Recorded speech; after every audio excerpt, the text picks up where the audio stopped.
Okay, so I'm just going to look. I am not going to be peppy and have so many videos. Anyway,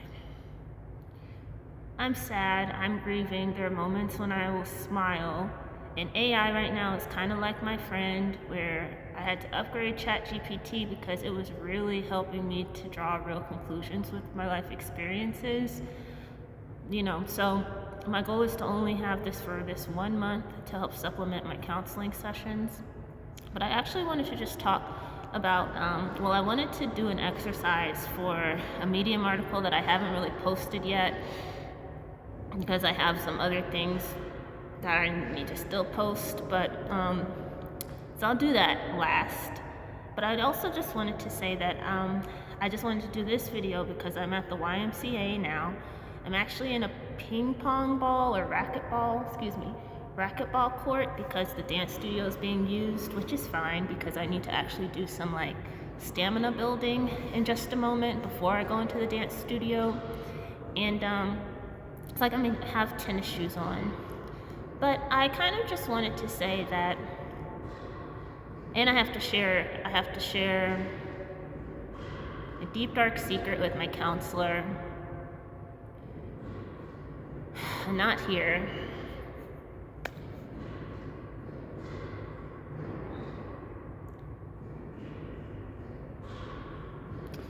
Yeah. So basically, yeah. I am realizing that, but even the deep dark secret is part of this whole thing. And anyway. So, I wanted to say before everything is that I also wanted to share a dance, record something and post because I still want to work on things, even though the timeline that I have is actually quite ridiculous because everyone else has several months and a few weeks is not much time at all. So I'm not going to be ready, but I still need to continue to work. And if it looks decent enough, I will post it just because, how people post the weight images or different things of posting progress. I think that's important will help me anyway. Okay, so I wanted to say before I just give 3 things that my parents' divorce resulted in, is that I want to say that what ChatGPT is helping me to see is that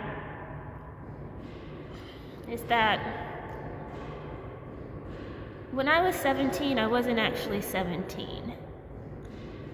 I was actually centuries years old, and finally the experiences manifested. The experiences of generations of trauma manifested in my 17-year-old body, but really, for me, I was a continuation of what came before, as we all are. But for me, I finally can map it now. In learning things and seeing different things that have happened, learning things that were secrets and silences.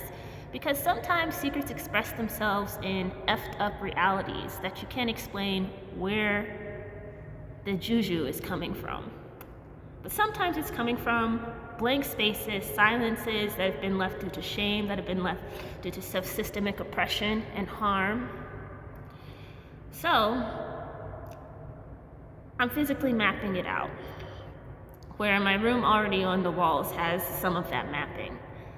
And in the other videos I've made, you can kind of see it in the background. And that's only one part of one wall, so it's actually not very much. I have a lot more of those frames on the floor, which is kind of like my workstation, which is kind of not as messy as it has been, but it's still not clean. So that's what I wanted to say. It's really sad because the grief that I realize is that my only chance would be to be older to figure things out. I didn't have the scaffolding, as ChatGPT used this word scaffolding, and I learned that word in theater arts when I studied theater, but I had already come to college with 18 credits from 4s and 5s on AP exams. I'm learning the intellect that I didn't see when I was 17, that is still with me now. It's being reactivated now, but it's being reactivated in a healing body and a body that's taking accountability for mistakes, but then also knowing that there is a deep generational wounds that have resulted in that have caused transference from one generation to the next. And a lot of it is not people's faults. A lot of it people had no chance. So I want to say that, and I just want to give 3 things that my parents' divorce resulted in. And these are the things that would affect me and my siblings, right? And obviously would affect my mother. And it's weird because this stuff really just ends up causing me to have deep empathy for things that we will come from. Yeah. And when ChatGPT is processing, and I'd actually used that pun with it, like, when I had gotten kind of angry at it, which, it's only been a couple times, but I will be like, you're not helping me, because obviously it's going to have bias, right? So it's not going to get me completely, but it gets me a lot. So basically, let's go. All right, so the 3 things that impacted my mom after my parents divorced. One was financial, so my mom never really worked a job that was worth her intellect. And so you see that with the next generation as well, where I see my mom not reach her potential. And so that transfers to me at later potential. But a lot of this also, there's a deep history of harms against girls and women in our lineage. And there are things with the boys and men, there are things too where there is this harm that shows up. But there's a larger, we want to look at it, what seems like statistically. So far, what I'm learning is that it's a lot more with girls and women. And so what that leads to is a deficit for somebody like me, who is at the intersection of femininity and also at the intersection of colonization through my mom and slavery through my father's lineage, even tracking back to a grandmother, because I do not have a grandfather on this side. And now I know why. So I'll say financial is the first thing. So my mom worked jobs like telemarketing. She worked at the airport sometime before she passed away. So you can imagine how, when people at a private school learned what my mom was doing, how I might be perceived. As the poor little ninja girl that was smart but didn't really have any type of real future ahead of her. And it's a well-off Jewish boy. An interaction still kind of hurts me, stings a little bit today. And I say that, I guess, from that interaction specifically. So financial. Taking care of 4 children and then 2 older, that has to be so really hard and impossible. And to have no resources, even though my father did pay child support. And I was 12, so I don't really know everything that happened within their relationship. I know my mom was married. They were married for 17 years. That's a long time. Longer than the time, older than my age at that time. Okay, the second thing was car. So my mom didn't drive, and she didn't like driving. She was always afraid of driving. So my father drove, though. So when they divorced, my mom, it was hard because we were riding MARTA all the time. And that's the public transportation system in Georgia, or in Atlanta specifically. So that would affect me later when I had a lot of extracurricular activities my senior year. Late junior year, and I had no real transportation. I didn't get a car. I was focused on, extracurricular activities, and while others had been taught to drive at 16, I was on the bus, and that impacted when I would come back late from dance and my body's tired, and then I have to wake up to go do a course load of 5 AP classes my senior year. I was late to school all the time, and I even missed my exams, to the point that my teachers let me take my exams. Now, I still perform well on my exams. I guess that's probably why they let me take them, because they must have seen something in me. Because I still graduated 17th out of 89th of my class. And this is while sleeping on the floor. This is while not having the same resources as the kids around me, and that includes some black kids as well. Only got a 1235 and a 25 on my ACT, 1235 on SAT. But I didn't do tutoring. I had no resources, and I was focusing on finding money for college because I had seen a sibling struggle with loans, and I knew how detrimental that will be to just living with that stress. So, no car. So, let's just say that. Okay. Third thing is a move. We moved a lot. We moved from Lithonia, Georgia to Sandy Springs, Georgia. So that was like a black suburb to a white suburb. And due to the neglect of my body and the abuse experience I experienced that I had with my father, that's probably safer for me to be in a white area, because this is how teen pregnancies will occur with the lack of knowledge that you have and the lack of nurturing. It can lead you to sometimes make decisions that are not rooted